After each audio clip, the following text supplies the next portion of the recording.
এদিকে এসে বলুন, সবাই এদিকে এসে বলুন।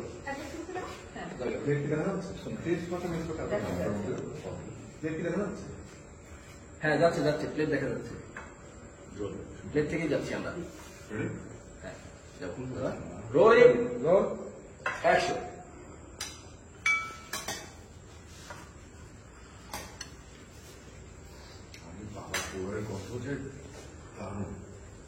তাড়াতাড়ি খেয়ে বাসায় যাবে, রাত অনেক হয়েছে। ঠিক আছে যাচ্ছি। ও এত রাতে কোথাও যাবে না, এইখানেই থাকবে। মা শোনো, তোমাকে একটা কথা সাফ সাফানি বলবি, আমি এই সংসারে আর ফিরবো না। তুমি জোর করে তোমার এই বোনের ছেলের সাথে আমার বিয়ে দিছো, মেনে দিছো। গত 9 মাস ধরে সংসার করার চেষ্টা করছে, কিন্তু এই পাগলের ভার আমি আর আমার মাথা নিতে পারতেছি। আমার মাথা নিতে পারবেন মানে কি ধরনের কথা? আমি কবে তোমার মাথার উপর চেপে বসলাম যে তুমি আমার মাথায় তোমার মাথায় আমার ভার দিতে পারবে না? দেখছো, শুনছো এইরকম কথা বলেছে, আর তুমি বলো সুস্থ। কিন্তু শোনো, আমার সাথে না এভাবে তুমি কথা বলবে না। তোমার একটু মায়া দেওয়া থাকা দরকার। তুমি জানো তুমি একটা একদিন মানুষ, আমার পৃথিবীতে কেউ নাই। এইসব ব্ল্যাকমেল করে আমার আর কি আর কোনো লাভ নেই, এইসব ব্ল্যাকমেল আর কোনো কাজে দিবে না। কাজে দিবে না মানে? আমি তোমাকে ব্ল্যাকমেল করছি না, আমি যেটা বলছি এটা ফ্যাক্ট। আমি আমার অনুভূতি প্রকাশ করছি। আমার বাবা মা মারা গেছে 20টা বছর হয়ে গেছে। আমার একটা মাত্র বোন আছে, সেটাকে আমেরিকাতে। সে চায় তার কাছে চলে যায়, কিন্তু আমি যেতে পারছি না কেন? তোমার কারণে। শুধুমাত্র তোমার কারণে আমি দেশে পড়ে আছি।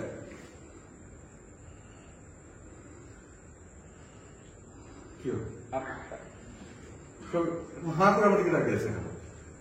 আচ্ছা আমি কিছুটা বললে আপনার সময় মুখ হা করে ফেলেন কেন? কিন্তু আপনাদের বংশগত সমস্যা। না শুনছো, তোর বোনের ছেলের কথা শুনছো? এই পাগলটা কি সব বলতেছে? আচ্ছা রানা বাবা, তোর কি সমস্যা হয়েছে? তুই এরকম উল্টাপাল্টা কথা কেন বলছিস? তুই বললি তোর বোন আমেরিকা থাকে, তোর কোন বোন আমেরিকা থাকে? তোর তো কোনো ভাই বোনই নেই। আবার বললি যে 20 বছর ধরে তোর মা মারা গেছে। তোর মা মারা গেছে ঠিকই, কিন্তু 1.5 বছরও তো হয় নাই। আবার তুই বললি যে তোর বাবাও 20 বছর ধরে মারা গেছে। আরে সে তো গ্রামে থাকে, তাকে তুই মেরে ফেললি, মৃত্যু বললি। তাই তো, দেখো তো অবস্থা খারাপ। মানে আমি এরা পাত্তা দিচ্ছিল না, আমি একটা বই পড়ছিলাম। ওই বইয়ের কাহিনীর মধ্যে এমন ভাবে ঢুকিয়েছি সেখান থেকে বের হতে পারিনি। ভেবেছি আমার কাহিনী। কিন্তু মা শোনো, আমার ধারণা নিতু ঠিকই সিদ্ধান্ত নিয়েছে।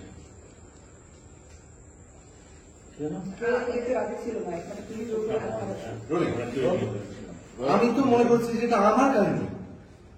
নিতুর মা শোনো, নিতু যে সিদ্ধান্ত নিয়েছে একদম সঠিক নিয়েছে।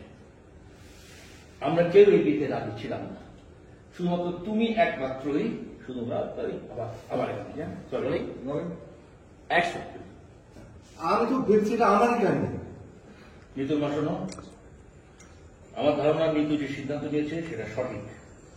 আমরা কেউ এই বিয়েতে রাজি ছিলাম না, তুমি একমাত্র তোমার এই বোনের মাথা মোটা ছেলের সাথে আমার সুন্দর মেয়েটার বিয়ে দিয়েছ। যাওয়া হয়ে গেছে, আমি আবার নিতুর বিয়ে দেবো। আপনি আবার বিয়ে দেবেন? হ্যাঁ। আবার শোনেন, আপনার যদি বিয়ে নিয়ে এত শখ থাকে, আপনি পারলে নিজে বিয়ে করেন, না নিত আবার আরেকটা বিয়ে দেন। আর যদি তাও বিয়ে করার শখটা মেটে, তাহলে বংশে একে একে ধরে সবাইকে বিয়ে ধরে বিয়ে দিয়ে দেন। এই কি বলছিস তুই? হ্যাঁ, থাপ্পড় মেরে তো সব তুই ফেলে দেবো। হ্যাঁ মানলে মারবেন, সমস্যা নাই। আর সেটাতে আমার কোনো প্রবলেম নেই। আপনি আমার বউকে আবার বিয়ে দিবেন, আপনি এই ধরনের কথা কিভাবে বলেন? আপনি কি ফাইজামি পেয়েছেন?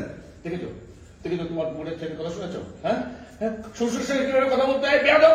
আমি আপনার সাথে কিভাবে কথা বলবো? আপনি আমার বউকে আবার বিয়ে দিবেন মানে? আর আমি আপনার সাথে বধূ ভাবে কথা বলবো? প্রশ্নই আসে না। আমার বই যদি না থাকে, আমি এরকম তাল গাছের মতো শ্বশুর থেকে কি করবো?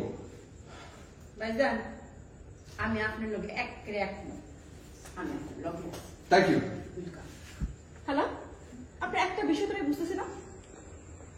কোন বিষয়টা কোন বুঝাই দিই? আপনি তো আমাকে খালু বলেন, হঠাৎ করে আজকে দেখতেছি তখন থেকে আপনি ভাইজান করে বলতেছেন। কি জন্য? সমস্যা কি? এটা বিস্তারিত বলবো না, ওইটা সরি। উনি বাবা শরম লাগে, বলতে হবে বলেন। জুলেখার কাহিনী কি? তুমি ওই ভাইজান কেন বলতেছো? জুলেখা, কাহিনী কি? তুমি ভাইজান বলতেছো কেন? ভাইজান আজকে কইছে আমার বলক করে নীল ফুল লাগে লাগে আমার মনে ভাইজান লাগে তো জায়গা। Thank you.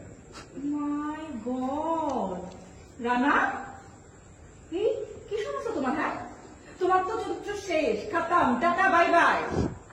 আমি শুনলাম যে তুমি তোমার এই যে পাশে ভাবি আছে না, কি যেন ভাবি না, সাবিলা ভাবি, তার সঙ্গে তাকে নিয়ে করে ডাকো।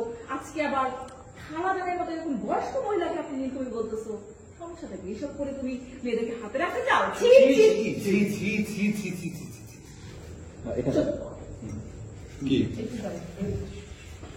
একসাথে ছিল একে তুই দিয়ে তো সিসিলিয়া মতো তো মাস করে দেবে হ্যাঁ ওই জায়গায় বসে না এগুলো তো দিয়ে দেবে তোমার মাথা খারাপ জানো না আমি সমস্যা জানতাম, ওটা মেনেও নিয়েছিলাম, কিন্তু তোমার চরিত্র যে খারাপ সেটা আমার জানা ছিল না। ছি ছি ছি, তোমাকে আমার পরিবারের একজন ভাবতেও খারাপ লাগছে।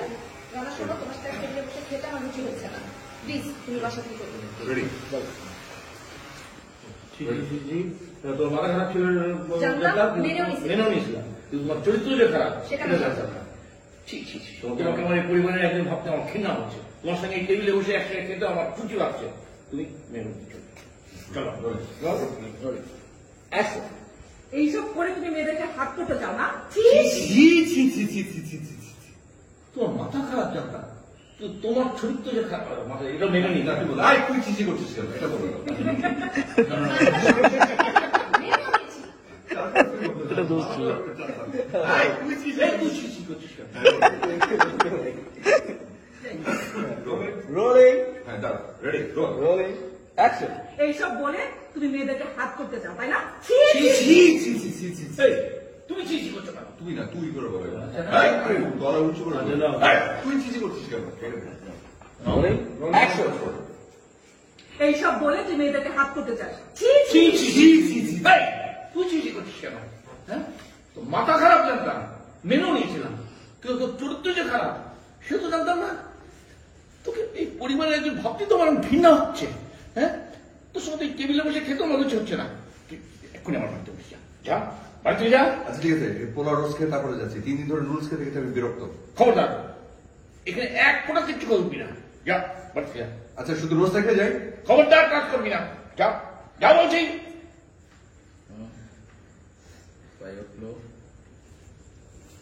চলে গেল।